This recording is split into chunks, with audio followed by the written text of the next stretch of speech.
Nang marinig ni Hillary ang balak ng kanyang mga magulang na kumuha ng bodyguard para sa kanyang pagbabakasayon sa Pilipinas, agad na nagsalubong ang kanyang kilay.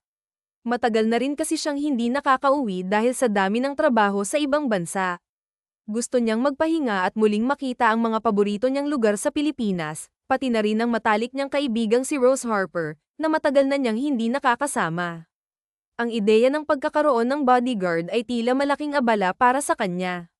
Hillary, gusto lang namin ng daddy mo na siguraduhin ang kaligtasan mo habang nasa Pilipinas ka. Hindi natin alam ang mga panganib doon, paliwanag ng kanyang ina, si Eleanor Green, sa isang mahinahong boses ngunit may halong pag-aalala. Ilang beses na itong ipinaliwanag sa kanya, ngunit nananatili pa rin ang pagtutol ni Hillary. I don't need it, kaya kung alagaan ang sarili ko. Hindi naman ako pupunta doon para makipag-away o makipagsapalaran. Bakit kailangan ko pa ng bodyguard? Mariing sagot ni Hillary habang umiiling. Napabuntong hininga si Eleanor, halata ang pagkaubos ng pasensya. Fine, pero mangako ka sa amin ng daddy mo na magiging maingat ka. Ayaw naming makarinig ng kahit anong balita na mapapahamak ka o gagawa ka ng bagay na ikakagalit namin, paalala nito habang nakatingin ng diretso sa anak. Napangiwi si Hillary, ngunit sinubukang magpakumbaba. I already changed, Maria. Hindi na ako tulad ng dating Hillary na puro party at away ang inaatupag. Makakaasa kayo na wala akong gagawin na ikakahiya nyo. Okay, tatawagan ko na lang ang bodyguard mamaya, sagot ng ina. Ngunit bago pa ito makapagsalita ulit, mabilis na sumingit si Hillary. Huwag na, Maria. Sige na, magpapahinga na muna ako sa kwarto ko. Flight ko na rin mamaya, sabi niya bago tumayo at lumapit sa ina upang magpaalam. Hinalikan siya ni Eleanor sa pisngi. Ingat ka, anak, at huwag mong kalimutang tawagan kami kapag nakarating ka na roon. Pagpasok sa kanyang kwarto, sinulyapan ni Hillary ang kanyang malita at travel bag na nakahanda na sa gilid. Napabuntong hininga siya, iniisip ang mga plano niya para sa bakasyon. Ngunit bigla siyang napabalikwas mula sa kama nang maalala ang isang mahalagang bagay. Yung passport ko, dali-dali niyang binuksan ang travel bag upang siguraduhing nasa loob na ito. Nang masigurado niyang kumpleto ang lahat, humiga ulit siya sa kama at nakatulog ng mahimbing. Pagkagising, agad siyang naligo at nagayos ng sarili. Sa baba, naghihintay na ang kanyang ama, si Thomas Green, sa malaking salas. Hi, Daddy, bati ni Hillary na may malaking ngiti habang lumapit sa ama. Nakangiti rin itong yamakap sa kanya. Excited ka na, ha? Oo naman. Kung pwede nga lang lumipad papunta roon ngayon, ginawa ko na. Pero, unfortunately, kailangan ko pang magtiyaga sa eroplano, sagot niya na may halong biro. Habang papalapit ang oras ng kanyang flight, ramdam ni Hillary ang excitement at konting kaba. Alam niyang magiging espesyal ang pagbabakasyong ito, hindi lang dahil sa muling pagkikita nila ni Rose Harper, kundi dahil sa pagkakataong makapagpahinga mula sa lahat ng stress sa trabaho. Natawa ang kanyang ama at ina habang naglalakad sila palabas ng malaking bahay. Let's go. Maliliit ka na sa flight, mamimiss kita kaagad anak, sabi ng ina niyang si Eleanor na halatang ayaw pa siyang pakawalan. Napailing si Hillary habang sumagot, hindi pa nga ako umaalis eh. Makalipas ang ilang minuto, nakarating na sila sa airport. Isa-isa niyang niyakap ang kanyang mga magulang. Kahit hindi niya sabihin, alam niyang mamimiss niya ang mga ito. I'll get going, aniya pa habang umatras papalayo. Take care. We love you, sabay na sabi ng kanyang mga magulang. Binigyan niya ang mga ito ng matamis na ngiti bago tuluyang tumalikod at naglakad papasok ng eroplano. Sa biyahe, mahimbing siyang nakatulog kaya hindi niya namalayan na lumapag na pala ang eroplano sa Pilipinas. Nang magising, dali-dali niyang inayos ang sarili at sumulyap sa labas ng bintana. After long years, bulong niya sa sarili habang tinatanggol ang seatbelt at naghahanda ng bumaba. Pagkatapos niyang kunin ang kanyang malita at bag, lumabas siya upang pumara ng taxi dahil wala namang nakatakdang samando sa kanya. Habang naghihintay, may biglang kumalabit sa kanya. Agad niyang nilinggan ito upang tingnan kung sino. Why? Tanong niya nang may halong pagtataka at inis nang makita ang lalaking nakamask. Itim ang suot nitong t-shirt at jeans, na para bang may tinatago. Excuse me, are you Hillary Harper? Tanong nito sabay kuha ng telepono mula sa bulsa. Nang mabuksan ang telepono, ipinakita nito ang litrato ni Hillary. Nagulat si Hillary. Why do you have my pictures? Where did you get that? Tanong niya nang may halong galit. Hindi kasi siya ang tipo ng tao na mahilig mag-upload ng mga litrato sa social media, kaya't hindi niya maintindihan kung paano ito nagkaroon ng kopya ng kanyang mga larawan. From your father, sagot nito ng tipid, halatang wala rin itong interes makipag-usap ng mahaba. At bakit naman niya ibibigay yan sa'yo? Tanong niya, halatang hindi pa rin kumbinsido. Because I am your personal bodyguard and I am here to fetch you, maikli ngunit diretsong sagot ng lalaki. Napailing si Hillary. That's impossible. Sinabi na sa akin nila ma'am na hindi na matutuloy ang pag-hire nila sa'yo, mariin niyang sagot habang umiiling. Well, they didn't inform me, miss. So basically, I'm still your bodyguard not unless your parents told me to back out, sagot nito ng kalmado, kahit halata ang pagkairita ni Hillary.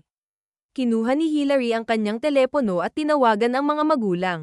Hindi naman nagtagal at sinagot ng mga ito ang tawag. Ma, ang sabi mo sa akin ay wala na yung bodyguard na kinuha nyo para sa akin. Bakit may lalaki dito na may hawak ng pictures ko at hinahanap ako? He even told me he's my bodyguard. Bungad niya sa telepono, halatang nagulat at inis. Nagkatinginan ng kanyang mga magulang sa kabilang linya. I am sorry. Hindi ko lang talaga kaya na walang magbabantay sa'yo dyan. Hindi mo naman siya kailangang kausapin. Just let him do his job, mahinahong paliwanag ng kanyang ina. Napabuntong hininga si Hillary. Hindi na ba mababago ang isip nyo? I'm not comfortable having someone around me who's not close to me. No. He's there so just be nice to him, dagdag pa ng kanyang ama bago pinatay ang tawag. Napahawak si Hillary sa kanyang noo dahil sa inis. Ano pa nga bang magagawa ko? My parents betrayed me, bulong niya sa sarili habang napatingin sa lalaki. Alam niyang naririnig nito ang pinag-uusapan nila, ngunit wala siyang magawa sa desisyon ng kanyang mga magulang. Nag-book siya ng taxi gamit ang kanyang telepono at hindi na nilinggan ang bodyguard nang dumating ang sasakyan. Pagdating niya sa kanilang family house, agad siyang nakaramdam ng antok sa pagod kaya't natulog siya. Nagising siya kinahapunan dahil sa reklamo ng kanyang tiyan. Habang nag-aayos para lumabas at kumain, laking gulat niya nang makita ang bodyguard na nakaupo sa salas. What are you doing here? Hindi mo ata alam ang salitang privacy, sir. Gosh, nagugutom na nga ako, sumasakit pa ang ulo ko, asep niya. In case hindi pa sinabi ng mga magulang mo, they permitted me to live in this house to, sagot nito ng kalmado. Wait, what? Come again, singit niya. Live in this house. Nahihibang ka na ba? Ayoko ngang may ibang taong sumusunod-sunod sa akin ang makasama pa kaya sa isang bahay. Hindi ako papayag. That's no, tanggi pa ni Hillary.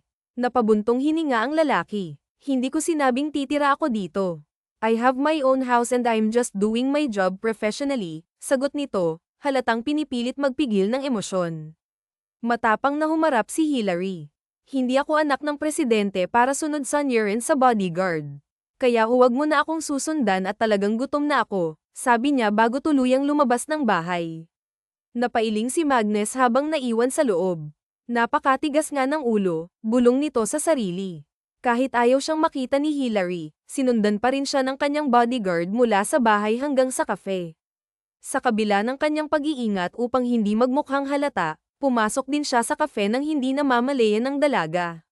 Para sa kanya, ito ay bahagi lamang ng kanyang trabaho, isang tungkulin na hindi niya maaaring balewalain. Habang kumakain si Hillary, naramdaman niyang may mga matang tila nakatutok sa kanya. Paimpol niyang sinuri ang paligid, ngunit wala naman siyang nakitang kainahinala. Napansin din niya na wala na ang bodyguard na madalas bumuntot sa kanya, kaya't nakahinga siya ng maluwag. Ang tahimik kapag mag-isa lang ako, bulong niya sa sarili habang ipinagpatuloy ang pagkain. Pagkatapos kumain, agad siyang nagtungo sa department store upang mamili ng mga kailangan niya sa bahay. Dahil kara-rating lamang niya sa lungsod, napagtanto niyang wala siyang sapat na pagkain o gamit para sa kanyang pananatili. Sa kanyang pag-iikot, hindi niya namalayang naparami na pala ang laman ng kanyang cart. Nang matapos siya sa cashier, napangiwi siya nang makita ang dami ng kanyang pinamili, hindi niya kayang buhatin ang mga ito ng mag-isa. Sigurado po ba kayong kaya nyo yan, ma'am? Tanong ng isang crew na halatang nag-aalala. Tumango si Hillary, kahit hindi siya sigurado sa sagot niya. Akala ko konti lang ang nilagay ko sa cart, pero parang, hindi na niya natapos ang sinasabi nang biglang may hamarang na braso sa gilid niya. Kinuha ng lalaki ang mga pinamili niya nang walang kahirap-hirap. Let me help you, malamig na sabi ng lalaki. Agad niyang nakilala ang boses, ito ang kanyang personal bodyguard. Napaatras siya upang bigyan ito ng daan, kahit nahalata sa mukha niya ang iritasyon. Wala siyang magawa kundi sundan ang lalaki hanggang sa kotse nito, kung saan maingat nitong inilagay ang mga pinamili niya. Mayaman na, may kotse pa, bulong ni Hillary habang sinusundan ang lalaki. Ayaw man niyang tanggapin, alam niyang malaking problema ang naiwasan niya dahil sa tulong nito. Kung hindi dahil sa kanya, baka hanggang ngayon ay nasa department store pa siya, nag-iisip kung paano iuuwi ang mga pinamili. Ihahatid na kita sa bahay, sabi ng bodyguard matapos niyang isara ang trunk ng kotse. Saglit na natigilan si Hillary bago tumango. O okay, sagot niya, na tila pilit. Tahimik ang biyahe pabalik sa bahay. Walang nagsalita sa kanilang dalawa, at halata ang tensyon sa loob ng kotse. Nang makarating sila, tinulungan pa siya ng bodyguard na ipasok ang mga pinamili niya sa loob ng bahay. Salamat, tipid na sabi ni Hillary. Kahit na ayaw niya sa presensya ng lalaki, naramdaman niyang may utang na loob siya dito. Kung wala ito, malamang ay mas malaki ang problema niya ngayon. Tinapunan siya ng bodyguard ng malamig na tingin bago nagsalita. No worries. Pwede ka nang umuwi hanggat hindi pa ako sinusumpong ng ugali ko, aniya, na may bahid ng biro. May iba pa ba kayong plano ngayon, ma'am? Tanong nito, tila sinisiguradong wala siyang ibang pupuntahan para masundan niya. Umiling si Hillary. Wala, kaya pwede ka nang umalis. Pero hindi ibig sabihin na pwede mo akong sundan kahit saan. Ayoko pa rin ng bodyguard, sir, madiin niyang sabi habang nakatingin ng diretso sa mga mata nito. Okay, I understand, sagot ng lalaki, ngunit may bahagyang ngiti sa kanyang labi. But again, I'm just doing my job. Iniabot nito ang kamay niya sa harapan ni Hillary. This is for formality. Ethan Walker, ma'am. Your personal bodyguard. Napilitan si Hillary na tanggapin ang kamay nito. Okay, you may go, sagot niya bago siya tumalikod. Ngunit sa loob-loob niya, naiinis pa rin siya. Hindi niya gusto ang ideya ng pagkakaroon ng personal bodyguard, lalo na tila paulit-ulit na ipinapaalala nito ang kanyang tungkulin. Habang abala siya sa pag-aayos ng mga pinamili, si Ethan naman ay umalis pansamantala. Tumanggap siya ng isang tawag na tila emergency, na nagpilit sa kanya na iwan ang bahay ni Hillary. Nang makarating siya sa opisina ng isang kaibigan, agad niyang sinaman ito ng tingin. Alam mong nasa trabaho ako, hindi ba? Tanong niya, na halatang iritado. Trabaho o babae? Biro ni Arthur Bell habang nakangisi. Kailan pa ako nag-entertain ng babae? Sagot ni Magnus, ngunit may bahid ng sarkasmo sa tono nito. Napangisi si Arthur, alam niyang binibiro lang siya, ngunit mukhang seryoso ang kaibigan. Ano ba talaga ang emergency na sinasabi mo? Kung niloloko mo lang ako, babalik na ako sa trabaho. Baka may puntahan na naman ang dragon na binabantayan ko, dagdag pa ni Magnus, halatang iritado na. Tumaas ang kilay ni Arthur. For real, dragon. Are you kidding me? Do I look like joking? Sagot ni Magnus, malamig ang tono. Napansin ni Arthur na hindi nagbibiro ang kaibigan kaya tumawa na lang ito ng bahagya upang maibsan ang tensyon sa opisina. You're not, pero napapansin ko, para kang problemado. Are you good? Tanong ni Arthur, nagtataka. Tumango si Magnus habang pasimpleng inayos ang upo. Medyo nahihirapan na akong suyuin ang dragon. I just want to befriend her para magaan ang trabaho ko. Kasi kung sa opisina lang ako, hindi ako mamamroblema ng ganito. Oh, tumango-tango si Arthur habang nakangisi. Kaya pala, alam ko na. Is she sexy, pretty, at chic, bro? Sunod-sunod na tanong nito, tila sobrang interesado. Napailing si Magnus. Why do you want to know? Just want to ask. She's a human. Anong sagot yan? Malamang, tao yung sinasabi mong dragon, biro ni Arthur habang tumatawa.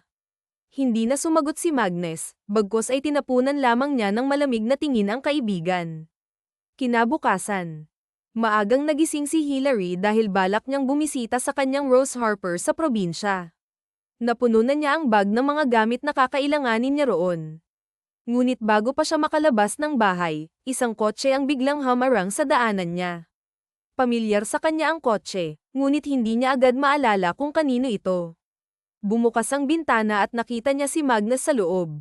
"Tara na, ma'am," sabi nito. "Sasakay lang ako ng bus," tanggi ni Hillary, ngunit mapilit si Magnus. "Sakay na kasi. Galing ako sa bus station at kakaalis lang ng bus. Mamayang hapon pa raw ang biyahe papunta sa probinsya nyo," seryosong saad ni Magnus. Umiling si Hillary. "Sinasabi mo lang yan para sumakay ako dyan sa sasakyan mo," sagot niya at pumara ng taxi. Napailing na lang si Magnus sa katigasan ng ulo ng dalaga. Alam niyang hindi siya nagsisinungaling, wala siyang dahilan para lokohin ito. Nagmamagandang loob lang siya dahil kagabi, tinawagan siya ng ama ni Hillary at nakiusap na ihatid ang dalaga sa probinsya. Sinundan ni Magnus ang taxi na sinakyan ni Hillary. Nang makarating na ang taxi sa bus station, napakamot si Hillary sa ulo niya. Tama nga ang sinabi ni Magnus, wala nang bus papuntang probinsya. "See, I'm not lying," sabi ni Magnus nang makalapit sa kanya. Hindi napaangat ng tingin si Hillary dahil sa hiya. "Tara na, ihahatid na kita. Ilang oras pa ang kailangan mong antayin para sa next trip, and I'm sure maiinip ka na niyan," dagdag pa ni Magnus. Napatingin si Hillary sa kanya, tila nag-aalangan, ngunit sa huli ay dahan-daang tumango. Habang nasa biyahe, sinubukan ni Magnus na gawing komportable si Hillary. "Gusto mong mag-Bluetooth?" tanong nito. "No, I'm fine," malamig na sagot ni Hillary habang nakatingin sa labas ng bintana. Sa totoo lang, gusto niyang magpatugtog ng musika, ngunit nahihiya siyang magsalita. Ayaw rin niyang maging malapit kay Magnus. Tumango na lang si Magnus at nagseryoso sa pagmamaneho. Tahimik ang biyahe. Si Hillary ay abala sa pagtingin sa tanawin sa labas, habang si Magnus naman ay maingat sa pagmamaneho. Paminsan-minsan, sinisilip niya si Hillary upang tiyaking hindi ito natutulog nang nakabukas ang bintana.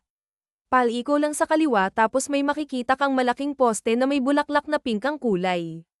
"Hindi ko alam ang tawag noon, basta pink siya. Pag nakita mo na yun, liko ka na naman pakanan," saad ni Hillary. Nakuha naman agad ito ni Magnus kaya tumango lang siya. "Dito lang," dagdag pa ni Hillary. Huminto si Magnus at ipinark ang sasakyan sa gilid ng bahay na itinuro ng dalaga. Kinuha niya ang mga gamit nito nang walang palem. Alam niyang maiinis na naman si Hillary kapag sinabi niya pa. Nakita niyang nakatitig ang dalaga sa kanyang braso habang buhat niya ang mga gamit nito, ngunit agad itong tumalikod at pumasok sa bahay. Napasunod na lang si Magnus. "Rose Harper," masayang sigaw ni Hillary nang makita ang kanyang Rose Harper na nakaupo sa sala. Kaagad na napatingin ang Rose Harper niya nang marinig ang boses niya. "Hillary, miss na kita," sabi nito habang niyakap ang dalaga ng mahigpit. "Na-miss din kita, Rose Harper. Tagal na ng huling dalaw ko dito. Akala ko ba sa susunod na taon pa ako uuwi ng bansa?" tanong ni Rose Harper. Ngumiti si Hillary. "Na-miss kasi kita kaya hindi ko na pinaabot ng next year," sagot nito, na ikinatuwa ng Rose Harper niya. "Upo ka muna, ikukuha lang kita ng maiinom," wika pa ng Rose Harper niya pero pinigilan ito ni Hillary. "Ako na kayo po ang maupo na lang muna," ani niya. Napabuntong hininga na lamang ang kanyang Rose Harper dahil alam nito na kapag hindi siya pumayag sa sinabi ni Hillary ay mamimilit ito pero bago pa man makatalikod si Hillary ay nagsalita ang Rose Harper niya. "May kasama ka ata, apo?" tanong nito. Napapikit si Hillary dahil muntik na niya talagang makalimutan na kasama niya pala si Magnus at nakatayo lamang ito sa tabi at mukhang batang naghihintay kung kailan pagsasabihan na umupo na. Napatingin kaagad si Hillary sa gawin ng binata. "Upo ka muna," aya niya. Tiningnan lang siya ni Magnus pero kaagad ding naglakad papalapit sa upuan. Itinabi muna ni Magnus ang mga bags ni Hillary sa gilid bago umupo ng tuluyan. Nagtungo na agad si Hillary ng kusina ng kanyang Rose Harper para kumuha ng maiinom nila. Pagkatapos niyang makapili ay nilagay niya sa tray ang mga iyon at binitbit palabas. Natapunan niya pa ng tingin si Magnus sa nakatingin lang sa kung saan. "Here po, Rose Harper," wika ni Hillary sabay abot ng juice sa Rose Harper niya pagkatapos naman ay kinuha yung isa at inabot kay Magnus. "Oh, sayo," Ani niya Peto. Hindi siya sigurado kung magugustuhan ni Magnus ang juice na tinimpla niya. Iyon na lang kasi ang natitira doon at sobrang layo pa naman ng pamilihan sa lugar ng Rose Harper niya. Mabuti na lang at tinanggap kaagad ito ni Magnus. Hindi alam ni Hillary kung ano ang sasabihin sa Rose Harper niya lalo pat kanina pa ito tingin ng tingin kay Magnus. Kinuha niya na lamang iyong baso niya at naupo na ng maayos. Hindi mo nabalita sa akin na may kasintahan ka na pala. Nahihiya ka sigurong ipakilala siya sa akin ani pa ng Rose Harper niya na muntik niyang ikam. Buti na lang at napigilan niya ang sarili kaya hindi niya nailabas ang juice na nasa bibig niya. Napatingin din siya sa gawin ni Magnus na kalmado lang Rose Harper, kaibigan ko po siya. Hindi ko po siya jowa. Sagot niya rito pero mukhang hindi na kumbinsi ang kanyang Rose Harper kaya't nagsimula na siyang kabahan kung ano ang pwede niyang gawin at kung bakit parang hindi ito naniniwala. Hindi ka naman magsisinungaling sa akin, now. Hindi ba? Seryosong saad nito habang tinitignan siya sa mga mata. Medyo natakot tuloy siya kahit wala naman siyang ginagawang masama. Hindi, Rose Harper. Hinding-hindi ko po yun gagawin sa inyo. Hayaan mo. Kapag nagkaroon na ako ng kasintahan, ipapakilala ko kaagad sa inyo Malinaw na kaibigan ko lang po si Magnus, paliwanag pa sa kanyang Rose Harper at ginawaran ito ng napakalaking ngiti. Ngumiti din sa kanya pabalik ang kanyang Rose Harper. Sure na ba yan? Malokong tanong ng kanyang Rose Harper. Oo naman po, si Magnus na ang sumagot. Gaman ng pakiramdam ni Hillary dahil doon, hindi na siya kukulitin pa ng kanyang Rose Harper kung bakit ba kasi naisipan iyon ng kanyang Rose Harper wala namang kakaiba sa kanila ng bodyguard niya. Tapos nagsinungaling pa siya na magkaibigan sila. Ang totoo'y hindi naman talaga siguro'y magkakilala dahil alam niya na ang pangalan nito. Pagkatapos nila ay inihatid na sina ng Rose Harper ni Hillary sa kani-kanilang silid dahil nasabi na rin ni Hillary na isang linggo siyang mamamalagi sa Rose Harper niya maging si Magnus ay isang linggo ding babantayan si Hillary o munang magiging kwarto mo habang narito ka Magnus saad ng Rose Harper ni Hillary kay Magnus nang huminto sila sa tapat ng pamilyar na kwarto tumango naman si Magnus bilang tugon thank you Rose Harper ani pa nito magpahinga ka muna dyan dahil alam kong pagod ka sa pagmamaneho ihahatid ko lamang itong apo ko sa kanyang kwarto para magpahinga na rin sabi pa ni Rose Harper tumango naman si Magnus at pumasok na sa nasabing kwarto hawak-hawak ni Hillary ang kamay ng kanyang Rose Harper hanggang sa nakarating sila sa kwarto niya mula nang bata pa siya ay ito na ang naging kwarto niya kapag narito sila hindi rin ito pinapagamit ng Rose Harper niya dahil para kay Hillary nang daw talaga ito ipapasok ko lang itong mga gamit ko sa loob Rose Harper sasamahan na kita sa labas. Ba magdidilig ka pa ng mga bulaklak mo samahan na kita, hindi pa naman ako pagod ani Hillary na miss niya rin ang gumawa ng kung ano-ano kasama ang Rose Harper niya huwag na apo kaya ko naman natanggi pa ng Rose Harper niya habang ang kabilang kamay ay kay Hillary pa rin umiling si Hillary alam ko naman Rose Harper ngumiti siya pero dahil narito ako ngayon tutulungan na kita aniya pa hindi na nakatanggi ang Rose Harper niya o siya sige sabi pa nito at pinanood si Hillary habang pumasok sa kwarto nito at inilapag ang mga gamit doon kaagad din siyang lumabas at sinamahan ng Rose Harper palabas para magdilig ng mga bulaklak habang sila ay nagdidilig kung ano-ano ang pinag-uusapan nila kung saan-saan na rin ito umabot la napansin ko wala sila Sophia Green at Matthew Green mamaya na pa-rating ang mga yon may bagong trabaho na kasi sila tapos magkasama pa sila sa pabrika kaya sabay silang umaalis ng napakaaga at sabay rin na dumarating dito paliwanag ng Rose Harper niya ang Matthew Green at Sophia Green niya kasi ang kasama ng Rose Harper niya dito sa bahay medyo may katandaan na rin kasi ito kaya kailangan talaga ng kasama palagi medyo malungkot nga siya na kapag ganitong umaga ay wala pala itong kasama paano po kapag umalis na ako wala ka ng kasama kapag ganitong oras malungkot niyang saad ayos lang naman yun apo kailangan din kasi nila ng trabaho kumuha na lang kaya ako nang magbabantay sa inyo ako na ang baalang magpasahod o kaya isasama na kita sa state sige na Rose Harper gusto ko lang na may mag-aalaga talaga sa inyo like to talk 247 para mabantayan ka kasi kapag ganito mag-aalala ako kung anong nangyayari sa'yo lalo pa at sa gabi mo lang sila makikita sa gabi ka lang din nila maalagan nakangusong saad niya nagsimula na ngang mag-alala si Hillary akala kasi niya ay hindi na magtatrabaho ang Sophia Green niya dahil magbabantay na lang sa Rose Harper niya dahil may sahod naman ito galing sa mommy niya pero naghahanap pa pala ng ibang trabaho ayaw din naman niya na pagsabihan o ano siguro'y makikiusap na lamang siya kung pwede sa Rose Harper niya na lamang mag-focus at kung hindi naman ay kukuha siya ng ibang magbabantay sa Rose Harper niya masigurado lang na maalagan ito kahit nasa malayo siya. Huwag na, apo, dagdag gastusin lamang iyan. Kaya ko pa ang sarili ko, tanggi pa nito. Pero hindi talaga panatag ang loob ni Hillary. Sige po, Rose Harper. Iba rin talaga mag-alaga ang pamilya. Siguro kakausapin ko na lamang si Sophia Green mamaya pagdating nila. Medyo natagalan din sila bago natapos sa kanilang ginagawa dahil sa haba at sa dami ng pinag-uusapan nilang dalawa. Pagkatapos din nila doon ay nilinis nila ang buong bahay. Kahit naman medyo may kaya si Hillary ay marunong din naman ito sa mga gawaing bahay kaya't hindi na siya nahirapan na tulungan ang kanyang Rose Harper. Sumapit ang gabi at nakauwi na rin galing trabaho ang Sophia Green at Matthew Green niya. Kinausap niya na rin ang Sophia Green na kung maaari ay tutukan na lamang ang kanyang Rose Harper at pumayag naman ito. Sa mga araw na nagdaan na naroon siya at kasama ang kanyang Rose Harper, minsan niyang nakikita na iba ang kasiyahan ng kanyang Rose Harper kapag nakikita at nakakausap nito si Magnus. Hindi niya rin ito masisi dahil lahat ng apo ng Rose Harper niya ay mga babae kaya siguro ganoon na lamang ito matuwa kasama ng bodyguard niya. Kasalukuyan sila ang nagbabiyahe pauwi at katulad ng dati, hindi niya kinakausap si Magnus. Minsan niya nga lang itong kausapin noong naroon pa sila sa Rose Harper niya dahil baka magtaka ito kung hindi niya iyon gagawin. Baka kulitin na naman siya. Thanks, aniya kay Magnus nang makababa siya. Kinuha na rin ito ang iba pa niyang mga gamit at sabay na pumasok sa loob ng bahay. Iniwan na kaagad ni Hillary si Magnus dahil nagtungo na siya sa kwarto niya para magpahinga.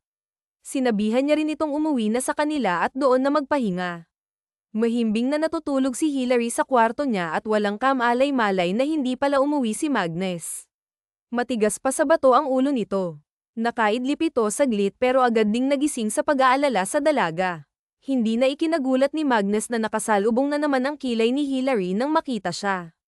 Halatang galing pa ito sa tulog at kahit naman na hindi, ganito pa rin ang itsura ng dalaga kapag naiinis sa kanya kahit wala siyang ginagawang masama.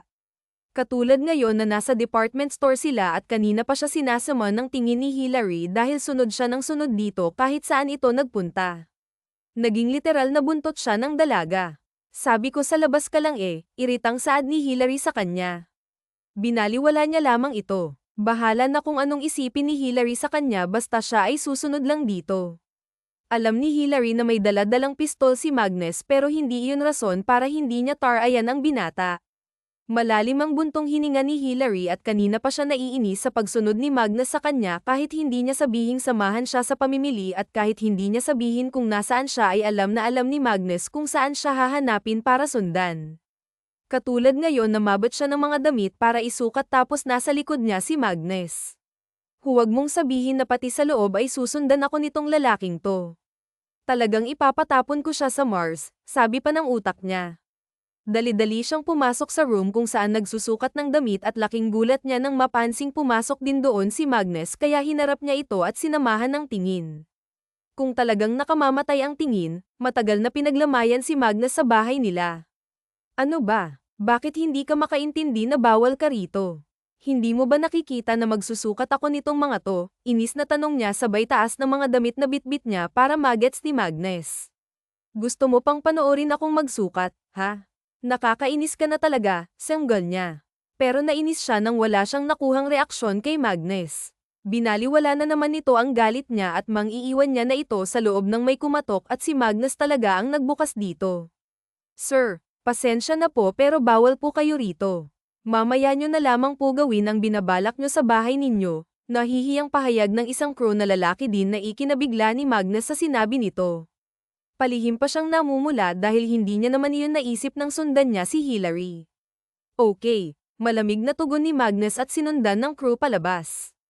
Hanggang sa makauwi sila sa bahay ni Hillary ay hindi siya nito kinausap. Ano pa nga bang aasahan niya rito? Malamang dahil sa ginawa niya kanina ay mas magagalit ito. I told you to go back to your house and rest there. Panimula pa nito at tuluyang naglakad papalapit sa kinaroroonan niya.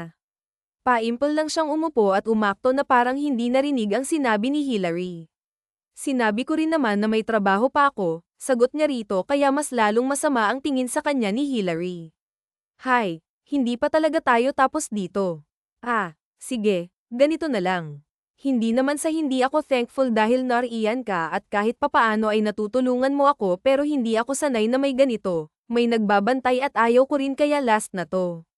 You're fired. Thank you, but you're fired now.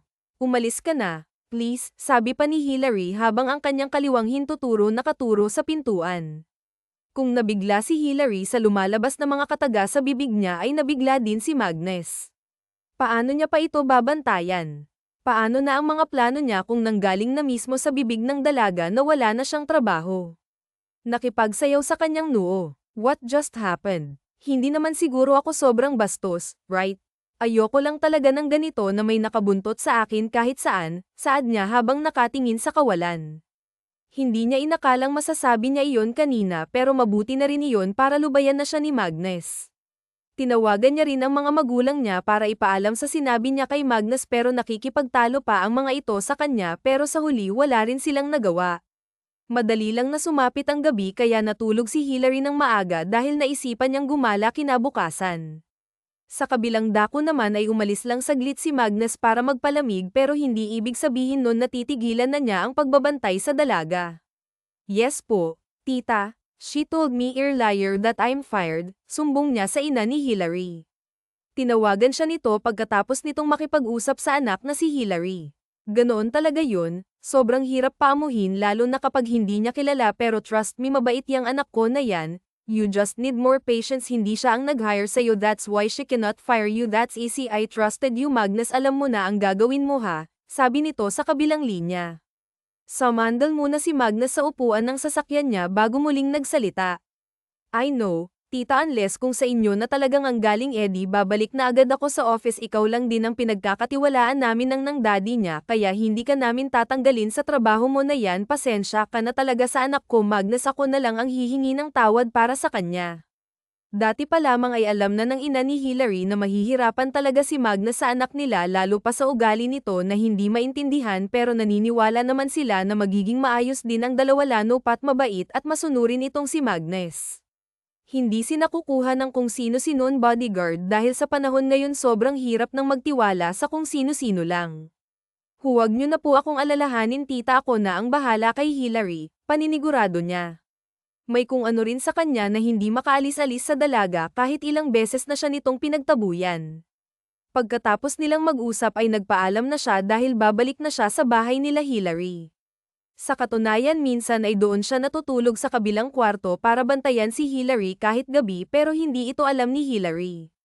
Napabuntong hininga siya nang mapagtantong naiwan niya sa kwarto ang duplicate key tapos sarado na ang main door, wala na siyang ibang paraan para makapasok sa loob.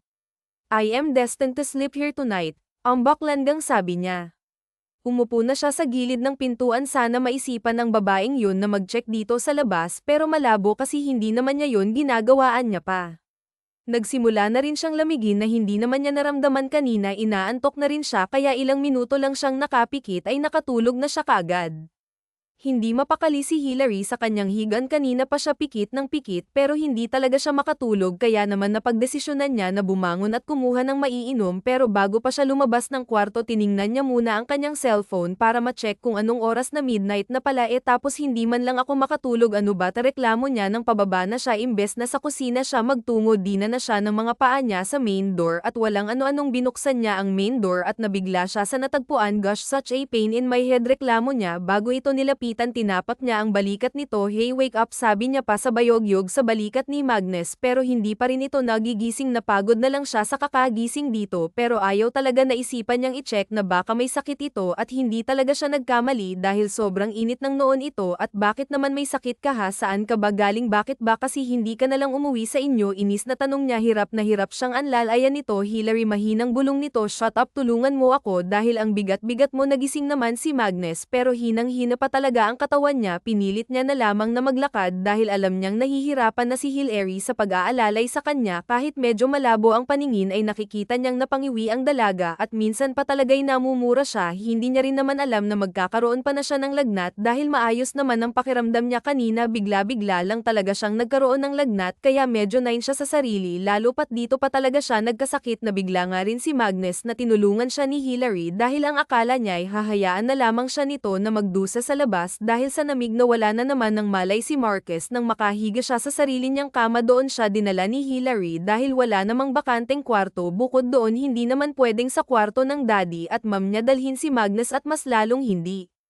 Pwede sa kwarto niya, just gonna remove your jacket, paanan pa ni Hilary kay Magnus na mahimbing nang natutulog. Pagkatapos niyang habarin ng jacket nito ay isinunod niya ang damit. Pagkatapos naman ay lumabas muna siya ng kwarto para ipagkamali. At Bimpo, bakit ko nga ba ginagawa? Tanong niya sa sarili habang pinupunasan si Magnus. At nang matapos siya itinabi niya ang pamunas at ang lagayan nito sa mesa bago umupo sa gilid ng binata. Sa hindi malamang kadahilanan ay napatitig siya sa mukha nito. Muntik na nga niyang kutusan ang sarili kung bakit tila ay hindi magawang ibaling sa ibang bagay ang tingin niya. At sa binata pa talaga, alam naman niyang may itsura talaga ito at may magandang pangangatawan, pero iba pa rin talaga ang pakiramdam kapag nilapitan mo na yung tao. May napagtantotoy siya sa kanyang sarili habang hindi mawala-wala ang tingin kay Magnus. Bakit nga ba ayaw na ayaw ko sa'yo kahit alam ko namang ginagawa mo lang ang trabaho mo? Ang bait mo rin pala kapag natutulog ka, no, you look like an angel, pero kapag nagising ka na daig mo pa ang taong walang kemo emosyon sa buhay. Wika niya. Malakas ang loob ni Hyler ngayon dahil alam niyang tulog na tulog si Magnus at imposibleng marinig siya nito. Hindi nga ito makalakad ng maayos kanina at hanggang ngayon iniinda pa ni Hilary ang sakit sa balikat niya. Pumakat ng buntong hininga si Hilary. Hindi kaya, no, hindi pwede, mali lang ako nang iniisip. Tanggi niya. Nagmumukha na siyang baliw na kinakausap ang sarili. Naisip niya lang naman na baka may pagtingin na siya sa binata. Hindi naman imposible iyon. Paano naman nangyari? Ang alam ko lang ay ayaw ko ng bodyguard and the heaven knows about my reason. Pero bakit ganito na ako ngayon? I feel like I have chang, lalo na ngayon nakaharap ko siya pero tulog nga lang. Bakit ganito? Anya pa na nakalaylay ang balikat. Masama din ang loob niya sa kanyang sarili. Kaya ba ayaw na ayaw ko nang makita ang pagmumukha mo dahil nagsimula na akong magkagusto sa'yo without noticing it? Malungkot niyang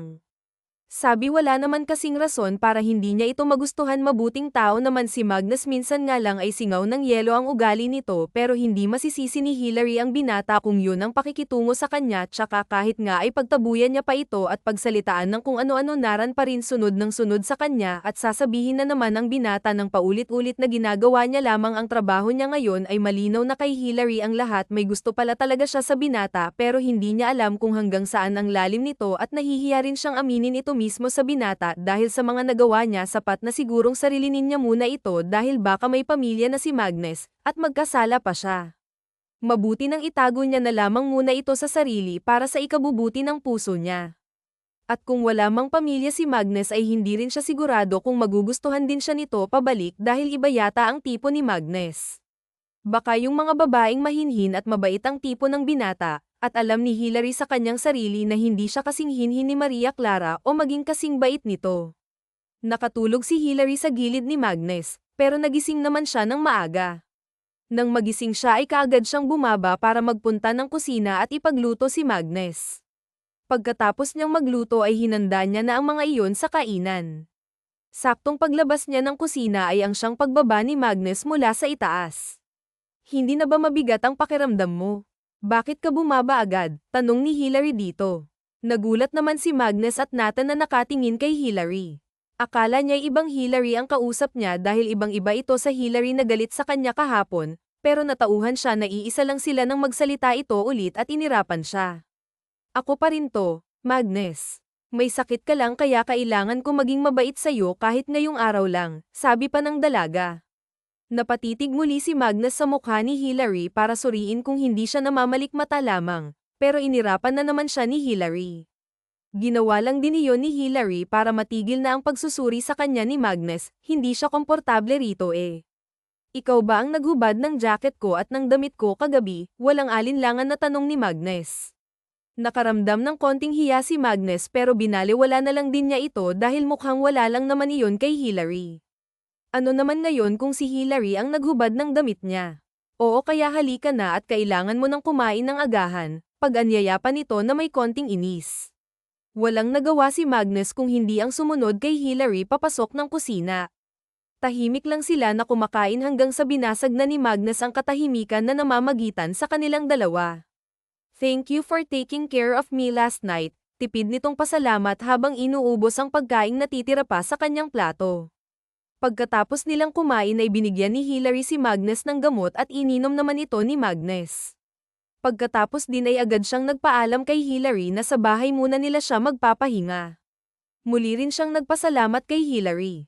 Dumaan ng 3 araw na halos hindi mahagilap ni Hilary si Magnus. Hinayaan niya na lamang ito dahil baka hindi pa ito gumagaling. Nakakalungkot din pala kapag nakasanayan mo ng may nakabuntot, ani niya habang inililibot ang tingin sa buong salas. Kung minsan ay napapatingin pa siya sa parte kung saan minsan nakaupo o di kaya'y nakasandal si Magnus. Nakabihis siya ngayon dahil sawa na siya sa loob ng bahay at gusto muna niyang lumabas kahit walang kasama bago magpabok ng flight dahil balak niyang umuwi na. Tutal na bisita na niya ang Rose Harper niya. Kasalukuyan siyang naglalakad papunta sa isang coffee shop nang may naramdaman siyang sumusunod sa kanya kaya agad siyang napalingon para tignan kung tama ang sinasabi ng utak niya, pero nagulat siya nang makita kung sino na naman ito. Akala niya'y tuluyan na itong titigil sa kakasunod sa kanya. Magnus, casual na banggit niya sa pangalan nito. Katulad ng dati ay tinignan lang siya ni Magnus at nag-iisip pa kung magsasalita ba o hindi. Napakamahal naman yatang pagsalitain ng binata. Medyo malungkot pa si Hillary dahil parang nagbago na si Magnus. Kahit ang paraan ng pagtingin nito sa kanya ay sobrang lamig na. Don't worry, starting on this day, I won't bother you anymore pero I'm gonna watch you from afar to ensure your safety, sabi pa nito. Parang may tinik sa lalamunan ni Hillary nang marinig iyon sa binata kasi para na itong nandidiri sa kanya, pero siguro'y mabuti na rin ang ganun kasi baka pwede niya pang pigilan ang sarili na tuluyang mahulog dito. Hindi siya nagsalita, tumango lang siya at kaagad na tumalikod dito. Ayaw niyang magsalita kasi baka kung ano pa ang lumabas sa bibig niya. Halos hindi niya maubos ang kape na inorder niya sa cafe. Umuwi siya pero wala siyang gana kahit ilang beses niyang kinumbinsi ang sarili na dapat ay hindi malungkot dahil matari siya at siya si Hillary, pero hindi ganoon kadali iyon. Pagka-uwi niya sa bahay ay imbes na sa kwarto siya pumunta, sa kusina siya dinala ng kanyang mga paa.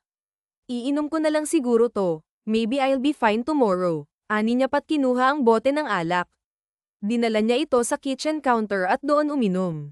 Hindi niya na rin namalaya na muntikan niya na itong maubos dahil sa pag-iisip ng kung ano-ano. Habang umiinom si Hillary ay napakamot ng ulo si Magnus sa labas. Kitang-kita nito kung paano ginawang tubig ng dalaga ang alak at hindi na niya kayang panoorin ito at may naisip siyang dahilan para makapasok at may sagot kung sakaling tanungin siya ni Hillary na paniguradong magtatanong ito. Nasa kanya pa rin yung susi kaya makakapasok siya kahit hindi siya pagbuksan ng dalaga. Ah, anong ginagawa mo dito? Lasing na, tanong ni Hillary na namukan siya. Napailing na lamang si Magnus at kinuha ang baso na hawak-hawak ni Hillary. May laman pa ito kaya ininom niya na rin dahil sa inis. Binabantayan ka. You told me babantayan mo lang ako from afar. Why come near me? Wait, are you stalking me? Natatawa niyang saad. Napangiwi na lamang si Magnus dahil mukhang lasing na talaga ito. Hinawak ka ni Magnus ang magkabila nitong kamay kaya pilit binabawi ito ni Hillary. Huwag mo akong hawakan. Aakyat na ako sa room ko and sleep there, and you, ngumuso si Hillary kay Magnus. Umuwi ka na, ani at pumikit-pikit. Bakit ka ba naglasing? Tak ang tanong ni Magnus. Wala naman siyang nakikitang dahilan para maglasing ito. Ang random naman yata, pero naalala din niyang hindi niya lubusang kilala si Hillary kaya baka dahil ang sa gusto niya talagang uminom kaya uminom siya mag-isa. Nang marinig ni Hillary ang tanong ni Magnus ay inirapan niya ito kahit lasing na siya at hilong-hilo dahil sa lakas ng tama ng alak. Naririnig niya pa rin ng sakto ang boses nito na mas ikinairita niya. Tandang-tanda niya pa na ito ang dahilan kung bakit siya napainom kaya wala itong karapatan na magtanong kung bakit. Bakit ka ba nagtatanong? Bato niya pabalik. Nagpakawala ng buntong hininga si Magnus. Ang tigas talaga ng ulo mo kahit kailan. At kailan pa naging malambot ang ulo ng tao? Can you just tell me the reason why you get drunk? Bakit ko nga ba kinakausap tong lasing? Ani ni Magnus. Napagtanto ni Magnus na dapat ay hindi na lamang niya diniin si Hillary at inalala niyang lasing ito kaya malamang ay wala siyang makukuhang matinong sagot, lalo pa at siya si Hillary. Pero sabi nga nila na kapag lasing ang isang tao ay hindi nito magagawang magsinungaling, pero ayaw niya namang pilitin ang dalaga na sumagot ng matino kung wala talaga ito sa sarili. Ay nalalaya ni Magnus si Hillary pero pilit ang dalaga na lumayo sa kanya. Huwag mo akong hawakan, sabi asak pa nito kahit halata naman na kailangan niya ng tulong ay nagmamoldita pa rin kahit kailan talaga ano. Napailing-iling na lang si Magnus. Let me, ihahatid lang kita sa kwarto mo para makapagpahinga ka na. You're so drunk, Hillary, kailangan mo ngang matulog, ani niya pa. Nag-angat ng tingin si Hillary at sinaman siya nito. Kaya ko ang sarili ko kaya iwan mo na ako. Alis na, sabi pagmamaktol niya. Namumula ang mukha ni Hillary dahil sa kalasinggan pero sobrang ganda pa rin kahit medyo gusot ang buhok ay maganda pa rin. Hindi ka nga makalakad ng maayos. Paano ka aabot sa kwarto mo niyan sa taas ha? Hamon pa ni Magnus. Wala kang paki, asap ni Hillary sabay tulak sa binata. Parang kailangan ni Magnus ng ilang milya na pasensya para sa masungit na dalaga, gusto lang naman niya itong ihatid para makapagpahinga ito. I just want to help you, Hillary. Ako na nga itong nagmagandang loob sa'yo I don't need it so please leave me. Why are you so stubborn? Can you just behave just this time? No, ayoko, giit pa ni Hillary. Why? Kunot noong tanong ng binata.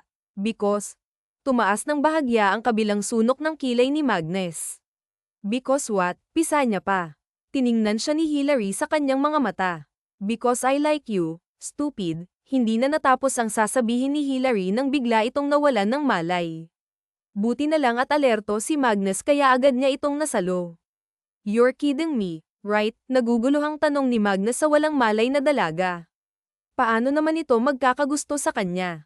Kahit anino niya ay halos ipagtabuyan, hindi siya lubos na makapaniwala. Kinarga niya na lamang si Hillary na parang bride niya papasok sa kwarto nito. Siya naman ngayon ang nagbantay sa dalaga. Kinabukasan ay nagising si Hillary na may kumikirot sa kanyang ulo. Minulat niya ang mga mata niya at gulat nang makitang nasa loob na siya ng kwarto. Ang tanging natatandaan niya lamang ay nasa kitchen counter pa siya, pero papaanong umabot siya sa sariling kwarto?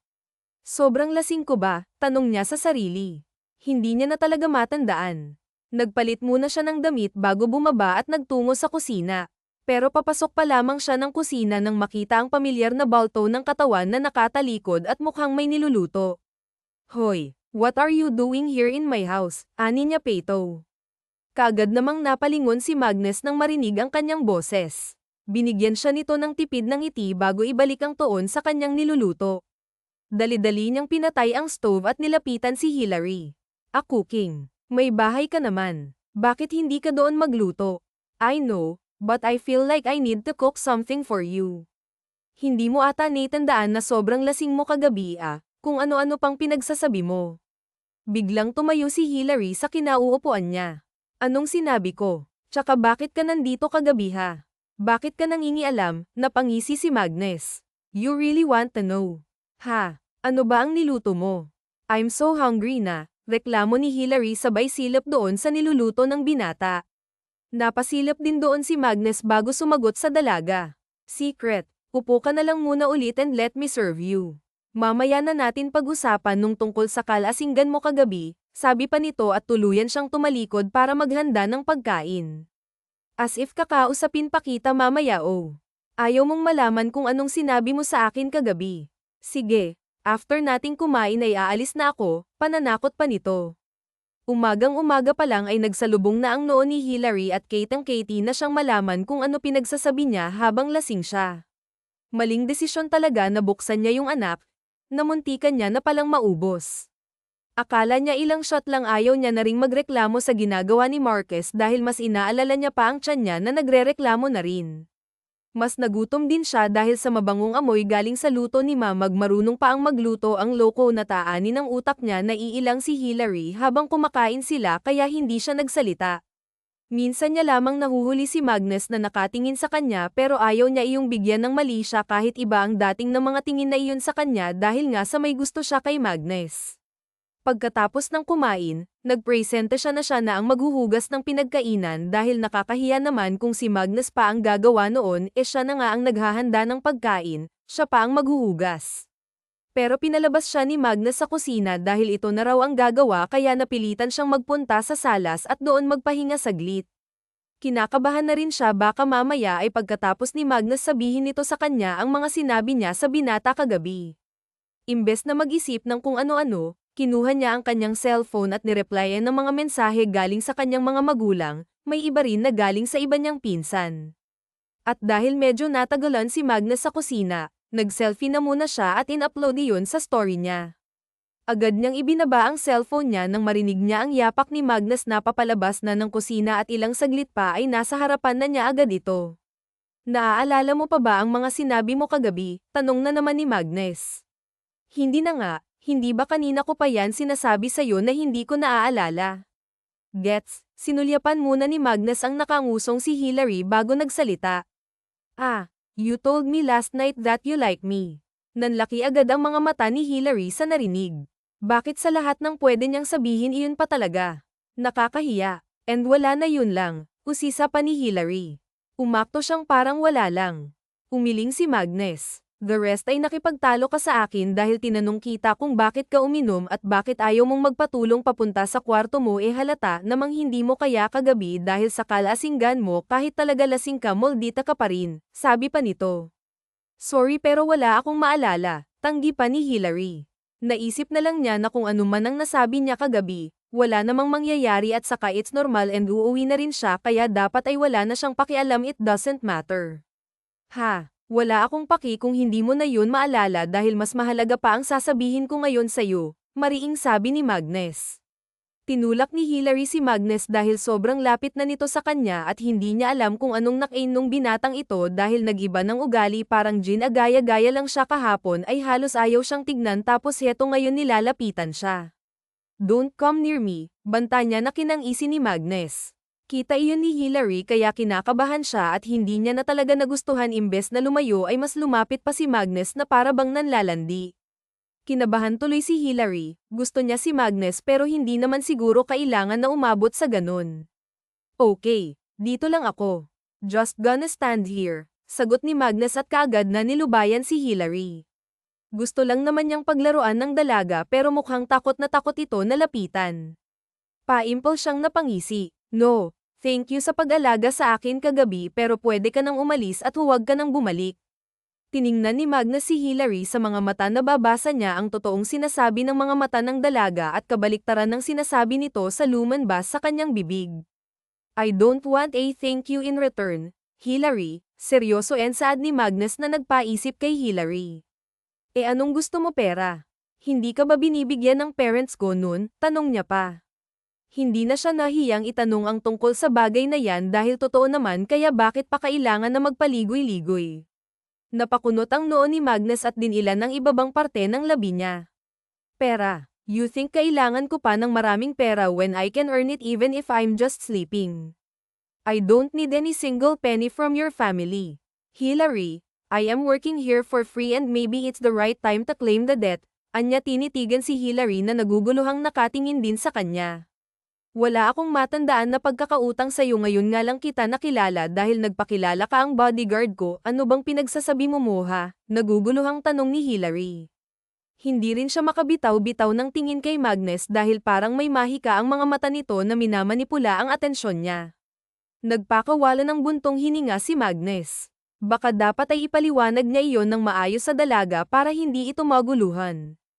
I know what I'm saying is dapat matagal ko nang ginawa ang mga bagay na dapat kong gawin can you just listen to me? Pakinggan mo ako kahit ngayon lang okay. Pakiusap niya hindi niya kasi alam paano pa ito susuyuin o kaya kakausapin ng matino. Tumahimik na lamang si Hillary tila ba napapasunod na siya ni Magnus sa kung ano ang sasabihin nito sa kanya. Siguro hindi mo ako kilala pero ako kilalang kilala na kita high school pa lamang tayo we're schoolmates back then and binabantayan na kita kay noon pa hindi ka ba nagtataka bakit yung mga nanliligaw sa'yo noon umaalis at iniiwan ka kagad it's all because of me tinakot ko sila at alam kong maling iyon dati kasi wala akong lakas ng loob at ang tanging nagawa ko lang ay paalisin lahat ng mga lalaki na gusto kang paibigin binabantayan pa kita kahit nasa malayo lamang ako para masigurong ligtas ka at first hindi yan alam ng parents mo but when they call me doon na ako umamin pero hindi sila nagalit sa akin siguro hindi lang nila inakala na magagawa ko yun kasi tahimik nga lang ako sa mga gatherings natin yes minsan ay nagkakasama tayo sa mga gatherings pero hindi mo ako napapansin you were busy with something while I was busy watching you and so just magkumari ang parents natin. Mahabang sanaysay niya halos hindi maproseso sa utak ni Hillary ang lahat ng mga narinig niya may parte sa utak niya na nagsasabi na baka nagsisinungaling lang si Magnus pero malaki pa rin ang parte na nagsasabing totoo ito at ang dapat niyang pakinggan ay ang sinasabi ng kanyang puso. And what are you trying to point out here? Gusto kita matagal na no, I have loved you since then. The reason why when your parents talked to me about that bodyguard thingy I didn't decline kasi inisip ko na baka yun na ang magiging dahilan para makasama kita. Punong-puno ng sinseridad ang boses ni Magnus nang ipagtapat ng iyon kay Hillary. Sa wakas sa tagal ng panahon nagkaroon na rin siya ng sapat na lakas ng loob, nilapitan niya kaagad si Hillary dahil naiyak ito. Hey, are you good? Sorry, anya, pasin naman lamang siya ng tingin ni Hillary tapos tumingin sa ibang direksyon. Bakit ka kasi ganyan? Bakit ngayon mo lang sinabi ngayon kung ano-ano na ang nasabi ko sa iyo? I feel so guilty kaya I didn't know kasi hindi mo sinabi, sana sinabi mo nang mas maaga, kupal ka lang eh. Paninisi pa ni Hillary. Pinipigilan lang ni Magnus na hindi matawa sa naging reaksyon ng dalaga, nakakatuwa kasi ito sa paningin niya. Kung sinabi ko ba may mangyayari? Kung sinabi ko ng maaga may magbabago kaya? Would you love me back? I don't know, pero mas mabuti siguro na ganun na maaga mong sinabi para hindi ako naging masama sa'yo. Ayoko na, giit pa ni Hillary. Sana naman kasi ay matagal niya nang alam para hindi na umabot pa sa sakitan at alitan. Napangiti naman si Magnus sa narinig, isa lang ang ibig sabihin noon at yun ay may kaunti siyang pag-asa sa dalaga. Hey, it doesn't matter, hindi pa naman huli ang lahat. And why are you crying? Kasi ganun ang treatment mo sa akin, Hillary. I'm used to it. Kaya nga ba dead man lang ako kasi noon pa ay iniinda ko na iyon. You didn't even know that someone like me who really admires you a lot insisted. O kaya nga sobrang nakakainis, ani pa ni Hinay at hirapan si Magnus. Ewan niya rin sa sarili niya, basta naiinis talaga siya sa narinig. Stop crying. I am fine as long as you're fine, then I will be fine to. Fine mo, mukha mo, uuwi na ako sa amin. Natigilan si Marcos pero kaagad ding nakabawi ng may naisip. You're not gonna do that ngayon pa na nag-confess na ako sa'yo. Mamaya kakausapin ko sila tita, hihiramin kita ng ilang weeks at sa tingin mo ay papayagan ka. Of course they will. Siguradong sagot ni Marcos. Alam naman niyang kapag siya ang kumausap sa mga magulang ni Hin ay paniguradong papayag ang mga iyon. Malaki ang tiwala ng mga ito sa kanya at masaya siya dahil doon, kaya gagawin niya ang lahat para hindi ito masira. Hambog naman ngayon ang naalam kong pareho tayo ng nararamdaman, sabay ngisi. Napaismed si Hillary. And who told you that? Gawa-gawa ka ng kwento. You didn't admit it yet but I can feel it. How can you hug me now? You should hug me kasi ikaw ang may kasanaan kung bakit ako umiyak. Pagmamaktol ni Hina na parang bata. Natawa na lamang si Magnus at kaagad na nilapitan ng dalaga at niyakap ito. Simula sa araw na iyon ay opisyal na niligawan ni Magnus si Hillary, maging sa mga magulang nila ay nagpaalam ang dalawa at sobrang saya ng mga ito na ibinalita nila ni Magnus ang relasyon nilang dalawa. Bumalik din ang dalawa sa probinsya para aitar rin ang sinabi ni Hillary na kapag nagkaroon siya ng kasintahan ay ipapakilala niya sa Rose Harper niya. Laking tuwa naman ito nang ipinakilala ni Hillary si Magnus sa Rose Harper niya. Sabi pa ng Rose Harper niya na noon pa man ay alam na nitong may gusto ito ang dalawa sa isa't isa pero hindi lang maamin ang mga ito. Kasalukuyang nasa teres si Hillary ng bahay ni Magnus at si Magnus ay kumuha lang ng tubig sa ibabaen. Makabalik si Magnus sa teres ay napansin niya na parabang malungkot ang kanyang kasintahan kaya agad niya itong niyakap mula sa likuran sabay abot ng tubig. May problema ba? You look bothered, manambot na tanong nito. Nanatiling napatanjin si Hillary sa ibang bahay sa harapan niya.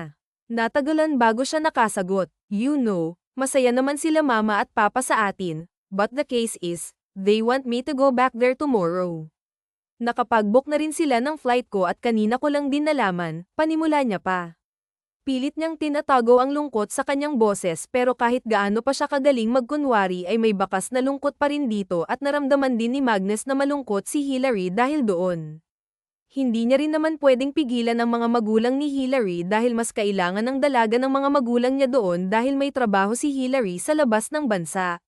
Mas maganda nga iyon kasi alam kong nami-miss ka na rin nila as much as I wanted you here with me. Hindi naman pwede na salungatin ko ang mga magulang mo. Besides, pwede naman akong dumalaw doon kaya huwag kang mag-alala sa akin. I was tamed by a dragon so I will behave here, paninigurado ni Magnus.